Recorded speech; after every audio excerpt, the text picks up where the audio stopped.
tell us about your great drive towards becoming Maltese. Okay, well, I've been here 18 years. Fantastic. I came on a boat with a man in originally 2005, and I moved here in 2006. I fell out of love with the man and the boat, and they both left, and I decided to stay. And I have went through various areas of careers here, and really became. What compelled you to stay?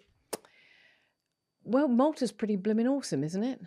There's a lot. Yes, there's a lot that's pretty fantastic about it. I agree. Absolutely. Yeah. If you take away everything that's troubling us right now, Yeah. and you strip it back, and you go for a walk in Maestral, on a Saturday morning, and you overlook Golden Bay, or you go for a run, or you take your dog out, or you walk through Umjar, because I've just moved to Umjar, and the men are there like, "Hey, talfenik, you have a talfenik, and they just talk to you. They just want to chat to you. Yes. I mean, that doesn't happen a lot of places in the world. Sure. When I came in 2005, first thing I did was I went to Camino. I dropped anchor. I swam for 3 nights, 3 days, and I fell in love with the country. I absolutely fell in love, and so there was no choice for me. I was going to stay. By that point, Malta had become my home, and I had no intention whatsoever of going back to the UK. However, I'm very, very aware that I've been a guest and probably always will be. I try to take that on board. So when I've been in villages like Gargur, which I spent most of my time in Malta living in Gargur, and made it a point of going to the little ladies and asking them, listen, do you want me to get something for you? Can I get something for you from the village? And learning il-dwar tayba, il-leli tayyib, the old Maltese, so that I could really talk to people and be part of the community, because I think a lot of people that come to Malta, they miss out on that. And so... What do you get out of being part of the community? What does that give you?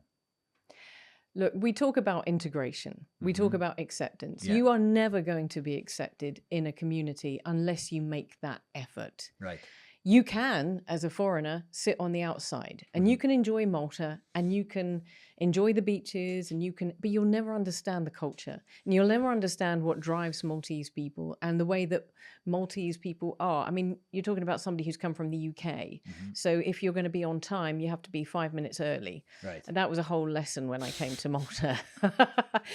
And driving and all these sorts of things. So to understand, if you really want to be part of a country, if you really want to be part of a community, you have to make the effort. You have to learn the language. You have to really put yourself out there. Were there anything about the Maltese community or perhaps the Maltese personality or disposition that kind of not shocked you, but perhaps that you weren't expecting? Oh, it's maybe like really different from London, which is, I think, where you were raised, right? Yes. Okay. So much. So first of all, Maltese humor is very different. English people, British people have a sub-language. Correct. Yeah. So I might say to you, I'm not sure about that. And what that actually means is I am utterly... Fuck no. Absolutely. And you would understand that if you understand British people. So I might say to you as an English person to a Maltese, I'm not sure about that. And a Maltese person would say, oh, okay. Whereas you're like, no, actually what I meant to say is that's most abhorrent and I can't accept it. And so there was a lot of that. There was a lot of... We don't do subtle. We don't do subtle. Absolutely not. My mother came out to see me when I first moved to Malta. I was living in the 3 cities and we went to Cospicua. She wanted to go to the bread shop, to the baker's and get a loaf of bread. She came back white as a sheet. And I was like, Mum, what happened? And she said, they're having a row in the square. There's a fight broke out. So I went into the square and I said, no, Mum, that's just Maltese men having a conversation on a Sunday morning, about Juventus or some Probably. Shit that means absolutely nothing to them. Absolutely. That's great. That's great. Okay, and how, so you were here. You've been here for 18 years. Yeah. And we're gonna do a full circle. We're gonna get all the way back here, but I'm interested about the citizenship process. When did you decide? Okay, I'm gonna make this my home.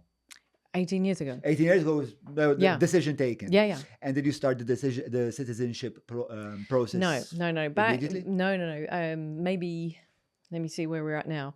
Probably about 12 years ago, I started investigating into citizenship. I knew that I wasn't going to go back to the UK, and I looked in. Well, I have to say, look, John, I've actually tried to leave Malta 4 times, and every time I try to leave Malta, something keeps me here, and I'm like, are you serious? I'm obviously meant to be here on the island.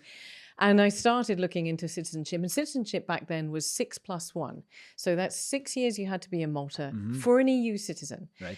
And then 1 year, for the final year, you had to be here for the majority of the time. You actually had to have some particular ticks on the list. Okay. And so I sort of waited a little bit longer. I got to about 8 or 9 years, and I started the process very kind of lapsely and not passionately. And I was kind of relaxed about it. And then, of course, Brexit hit. And I went back to file my final papers, and I was told, sorry, no, go away, bye, ciao, come back in 18 years. So after you've been here 18 years. And that was sort of the guideline. So I started the process for citizenship about 2 years ago.